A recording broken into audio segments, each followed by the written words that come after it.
आज की हमारी कहानी का शीर्षक है अकबर का साला।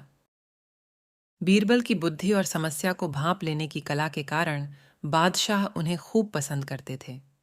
इसी कारण से दूसरे लोग बीरबल से उतना ही जलते थे। इन जलने वालों में से एक अकबर का साला भी था। वो हमेशा से ही बीरबल को मिला हुआ खास स्थान लेना चाहता था। बादशाह जानते थे कि बीरबल जैसा कोई और नहीं हो सकता है। वो अपने साले को भी ये बात समझाने की कोशिश करते थे, लेकिन उनका साला हमेशा कहता था कि वो भी काफी बुद्धिमान है।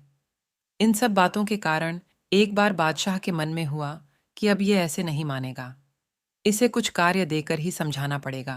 तभी अकबर ने अपने साले से कहा कि तुम अपने दिमाग और सूझबूझ से इस कोयले की बोरी को सबसे ज्यादा लालची सेठ दमड़ी लाल को बेच कर आओ।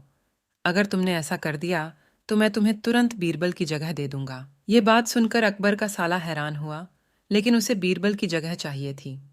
इसी सोच के साथ वो कोयले की बोरी लेकर सेठ के पास पहुंच गया। सेठ ऐसे ही किसी की भी बातों में आने वाला नहीं था, इसलिए उसने उसे खरीदने से मना कर दिया। अब अपना उदास चेहरा लेकर अकबर का साला महल लौट आया। उसने कहा कि मैं इसे नहीं बेच पाया।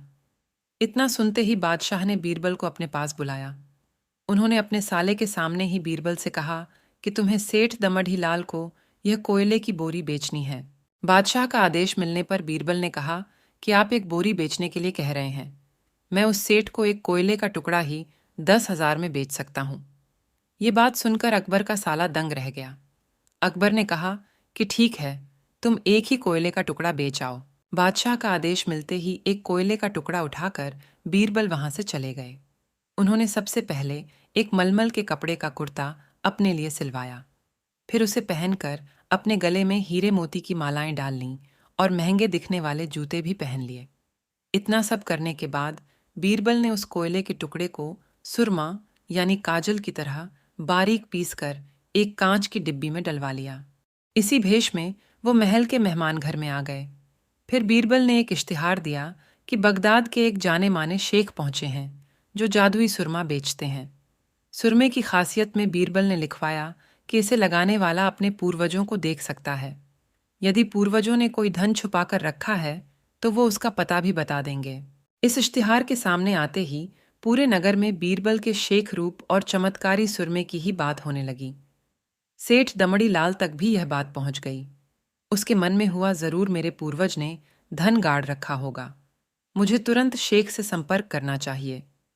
इतना सोचकर दमड़ी लाल शेख बने बीरबल के पास पहुंचा। बीरबल ने जानबूझकर उन्हें पहचाना नहीं।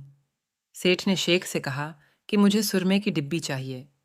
शेख ने जवाब दिया, बिल्कुल लीजिए, लेकिन एक डिब्बी की कीमत 10,000 रुपये है। सेठ काफी चालाक था। उसने शेख से कहा कि मैं पहले सुरमा आंखों पर लगाना चाहता हूं, उसके बाद पूर्वजों के दिखने पर ही मैं 10,000 रुपये दूंगा। शेख बने बीरबल ने कहा कि ठीक है, आपको ऐसा करने की इजाजत है। बस आपको सुरमे की जांच करने के लिए चौराहे पर चलना होगा। चमत्कारी सुरमे का करिश्मा देखने के लिए वहां लोगों की भीड़ लग गई। तब बीरबल बने शेख जोर जोर से कहने लगे कि इस चमत्कारी सुरमे को सेठ जी लगाएंगे। अगर ये सेठ अपने माता पिता की ही औलाद हैं तो इन्हें सुरमा लगाते ही तुरंत पूर्वज नजर आ जाएंगे। पूर्वज नहीं दिखे तो मतलब यह होगा कि वो अपने माता पिता की औलाद नहीं है। असली औलादों को ही यह सुरमा लगाने पर अपने पूर्वज नजर आते हैं। ये सब कहने के बाद शेख ने सेठ की आंखों पर सुरमा लगा दिया और कहा कि आंखें बंद कर लो। सेठ ने आंखें बंद तो की, लेकिन उन्हें कोई भी नहीं दिखा। अब सेठ के मन में हुआ कि मैंने कह दिया कि मुझे कोई नहीं दिखा तो भारी अपमान हो जाएगा। इज्जत को बनाए रखने के लिए सेठ ने आंख खोली और कहा कि हाँ, मुझे अपने पूर्वज दिख गए। इसके बाद गुस्से में दमड़ी लाल सेठ ने बीरबल के हाथ में 10,000 रुपये थमा दिए। अब खुश होते हुए बीरबल महल चले गए। उन्होंने कहा कि लीजिए बादशाह, एक कोयले के 10,000 रुपये, और सारा किस्सा सुना दिया। यह देखते ही बादशाह का साला मुंह बनाकर महल से चला गया। उसके बाद से उसने कभी भी बीरबल की जगह लेने की बात अकबर से नहीं की।